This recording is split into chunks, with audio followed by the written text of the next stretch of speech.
Hello everyone, welcome once again in my YouTube channel in एक career academy. तो देखिए, अभी हम लोग इंग्लिश ग्रामर में आर्टिकल्स को पढ़ रहे हैं, जिसमें आर्टिकल से संबंधित क्वेश्चन का प्रैक्टिस किया जा रहा है। पिछले 2 वीडियोस में हम लोग बहुत सारे क्वेश्चंस का प्रैक्टिस किए हैं और आज के वीडियो में एक अलग टाइप के क्वेश्चंस को देखेंगे। हालांकि क्वेश्चन आज हम 10 ही बनाएंगे, लेकिन थोड़ा सा समझने वाला क्वेश्चन है, जिसके चलते थोड़ा टाइम लगेगा।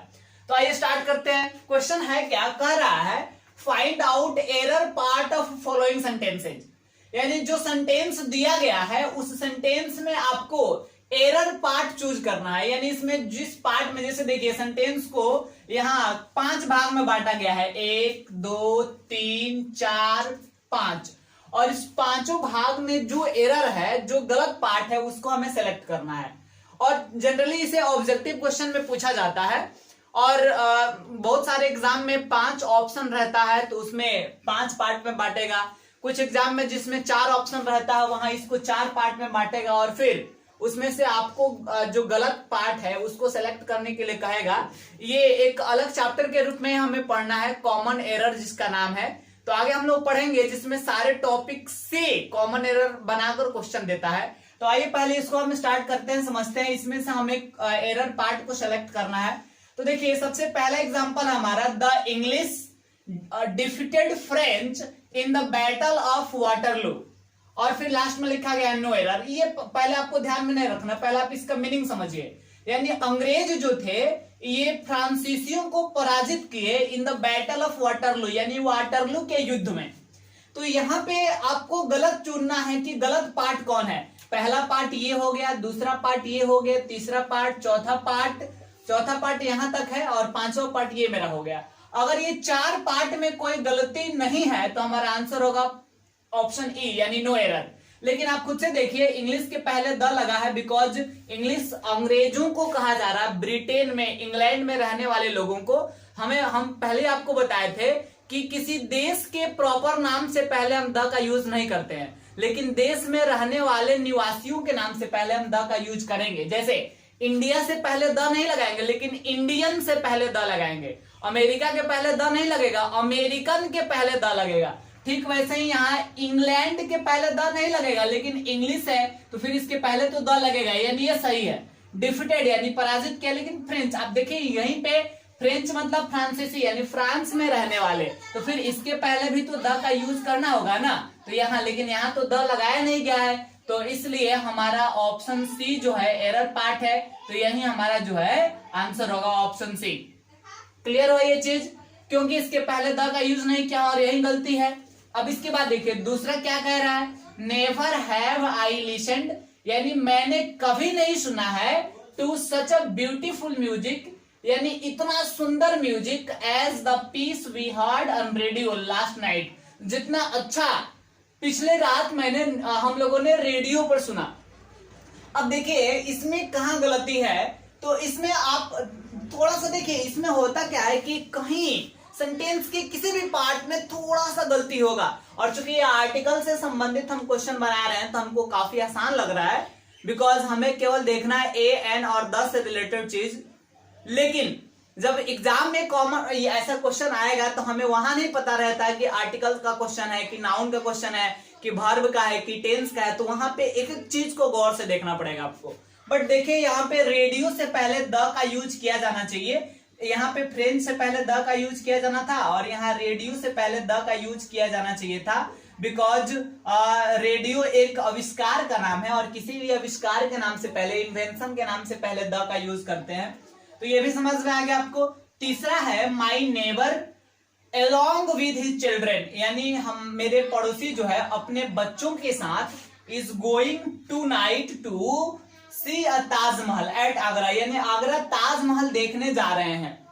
ऐसा समझ में। तो यहाँ पे ताजमहल एक हिस्टोरिकल प्लेस है, एक हिस्टोरिकल बिल्डिंग का नाम है, और हमें पता है कि ऐतिहासिक जो जगह होता है, ऐतिहासिक हिस्टोरिकल प्लेसेस या हिस्टोरिकल बिल्डिंग्स के नाम से पहले ए का यूज नहीं करते, बल्कि वहां पे हम द का यूज करते हैं। तो यहाँ पे मतलब इसमें भी सी और यहाँ भी एरर पार्ट हमारा सी में है। अब देखिए चौथा example, Mahatma Gandhi did not solve, यानी वो सॉल्व नहीं किए all problems of the future, यानी फ्यूचर की सभी समस्याओं को सॉल्व नहीं किए, but he did solve problems of his own age, यानी महात्मा गांधी, पहले मीनिंग समझिए, महात्मा गांधी अपने फ्यूचर की सभी समस्याओं को हल नहीं किए, बल्कि वो अपने समय की, अपने एज की सभी आयु को सभी समस्याओं को हल किए। तो देखिए यहाँ पे क्या गलती है, यहाँ पे गलती ये है कि ये प्रॉब्लम नाउन है, ये प्रीपोजिशन है और ये फिर नाउन है, तो नाउन प्लस प्रीपोजिशन प्लस फिर नाउन, तो इसमें जो पहले वाला नाउन है इसके पहले तो द का यूज करते हैं, ऐसा हम पहले ही बताए थे, यानी इसमें ऑप्शन, इसमें मतलब जो पार्ट बी है इसमें एरर है, ऐसा समझना आपको। अब इसके बाद देखिए पांचवा, इट इज अ फैक्ट, यानी यह एक फैक्ट है, that most of people desire to work less but earn more, यानी यह वास्तविकता है कि अधिकांश लोग जो है कम काम करना चाहते हैं बट अर्न मोर, लेकिन अधिक कमाना चाहते हैं, कम काम करके अधिक कमाना चाहते हैं। तो यहाँ पे देखिए मस्ट ऑफ के बाद भी यहाँ डेफिनेटली द का यूज किया जाना चाहिए, बिकॉज मस्ट ऑफ के बाद, ऑल ऑफ के बाद, एनी ऑफ के बाद, इन ऐसे वर्ड्स के बाद में द का यूज किया जाता है। तो यहाँ पे हम द का यूज करेंगे, तो इसमें ऑप्शन बी पार्ट में एरर है। तो ये पांचों समझ में आ गया। अब आइए नेक्स्ट और 5 एग्जांपल से जिसको समझाते हैं। अब देखिए ये जो नेक्स्ट है 6 नंबर क्वेश्चन हमारा, यहाँ कहा जा रहा है knowledge of regional language necessary for bank officers because they are to understand what their customers से, यानी बैंक के जो ऑफिसर्स होते हैं उनके लिए आवश्यक होता है कि वो रीजनल लैंग्वेज की भी जानकारी रखें, क्योंकि ताकि वो अपने कस्टमर्स के द्वारा जो भी कहा जा रहा है उसको समझ सके। रीजनल लैंग्वेज का मतलब होता है क्षेत्रीय भाषा। जैसा हमें पता है कि ऑल ओवर इंडिया हिंदी बोली जाती है, बट अगर हिंदी की जानकारी रख रहे हैं और मान लीजिए कि यूपी और बिहार जैसे राज्यों में अगर प्लेसमेंट हो रहा है बैंक ऑफिसर्स का और केवल हिंदी आता है, बट यहाँ की जो क्षेत्रीय भाषा भोजपुरी है वो बैंक ऑफिसर्स को नहीं आता है, तो मैक्सिमम जो अनएजुकेटेड कस्टमर्स हैं जिन्हें हिंदी नहीं बोल पाते हैं वो भोजपुरी में बात करेंगे और फिर समझने में परेशानी होगा। इसलिए बैंक ऑफिसर्स को रीजनल लैंग्वेज की भी आवश्यकता होती है। तो देखिए यहाँ पे गलती क्या है ये हमें सेलेक्ट करना है। यहाँ पे नॉलेज जो है ये अनकाउंटेबल नाउन है, लेकिन इसके बावजूद भी इस नॉलेज से पहले हम द का यूज करेंगे, यहाँ पे द का यूज किया जाएगा। और फिर इसलिए द का यूज यहाँ पे हो रहा है बिकॉज देखिए ये अनकाउंटेबल है तो क्या, लेकिन ये किस फॉर्म में है, नॉलेज नाउन है और प्लस ऑफ यानी प्रीपोजिशन और फिर रीजनल लैंग्वेज फिर नाउन। तो जब noun plus preposition plus noun का फॉर्मेट आता है तो पहले वाले नाउन से पहले द का यूज डेफिनेटली करते हैं, इसलिए नॉलेज अनकाउंटेबल नाउन होने के बावजूद भी इसके पहले हम द का यूज कर लेंगे। आए समझ में। अब देखिए नेक्स्ट क्वेश्चन 7 नंबर हमारा कह रहा है we should drink several glasses of the water daily if you want to remain healthy, यानी अगर हम लोग हमेशा हेल्दी रहना चाहते हैं तो फिर हम लोग को रोज बहुत से ग्लासेस पानी जो है पीना चाहिए। तो यहाँ पे क्या गलती है ये आपको सिलेक्ट करना। तो देखिए यहाँ पे वाटर जो है अनकाउंटेबल नाउन है और अनकाउंटेबल नाउन से पहले आर्टिकल का यूज नहीं किया जाता है, तो इसके पहले हम द का यूज नहीं करेंगे। हालांकि जब ऐसे स्ट्रक्चर आता है नाउन प्लस प्रीपोजिशन प्लस फिर नाउन, तो पहले वाले नाउन से पहले द का यूज किया जाता है, लेकिन ये वाटर तो लास्ट में आया है ना, तो लास्ट वाले नाउन से पहले हम द का यूज नहीं करेंगे अगर वो अनकाउंटेबल या प्रॉपर नाउन है तो इसलिए इसके पहले द का यूज करना गलत है। तो इसके पार्ट बी में एरर हमें दिख गया। अब इसके बाद देखिए 8वां क्वेश्चन है you have been learning Tamil for last 1 year but you show no improvement whatsoever, यानी आप जो है पिछले 1 साल से तमिल सीख रहे हैं लेकिन अभी कोई इंप्रूवमेंट, कोई सुधार नहीं हुआ है। तो यहाँ पे कहाँ एरर है, तो देखिए यहाँ पे ये जो लास्ट है ना, इसे ऑर्डिनल नंबर माना जाता है। फर्स्ट, सेकंड, थर्ड, लास्ट वगैरह ये ऑर्डिनल नंबर है और ऑर्डिनल नंबर से पहले द का यूज किया जाता है, यानी यहाँ पे द का यूज होगा। तो यहाँ भी हमारा ऑप्शन बी जो है, बी पार्ट में एरर हो रहा है, बिकॉज लास्ट से पहले द का यूज होना चाहिए था।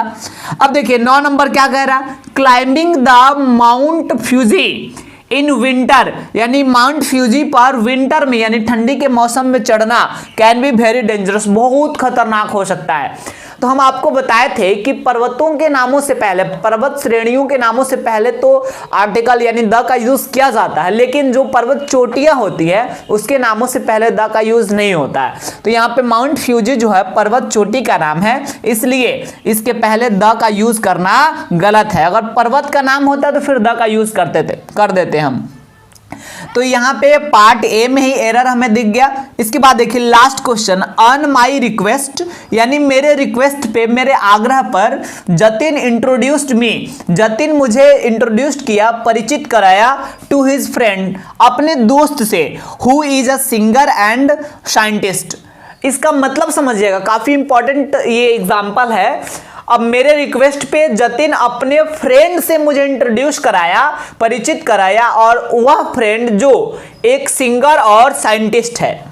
तो देखिए यहाँ पे जनरली बहुत सारे स्टूडेंट के मन में ये सवाल आएगा कि सर यहाँ एक सिंगर और एक साइंटिस्ट है, तो सिंगर से पहले ए का यूज किया गया, साइंटिस्ट से पहले भी ए का यूज किया जाना चाहिए, लेकिन यहाँ ए का यूज नहीं करेंगे और यहाँ पे ए का यूज करना सही है। अब देखिए अगर हम यहाँ भी ए का यूज कर लेते हैं तो इसका मतलब निकल जाएगा कि उसके 2 दोस्त हैं, एक सिंगर और एक साइंटिस्ट जिसे हमें इंट्रोड्यूस करा रहा है।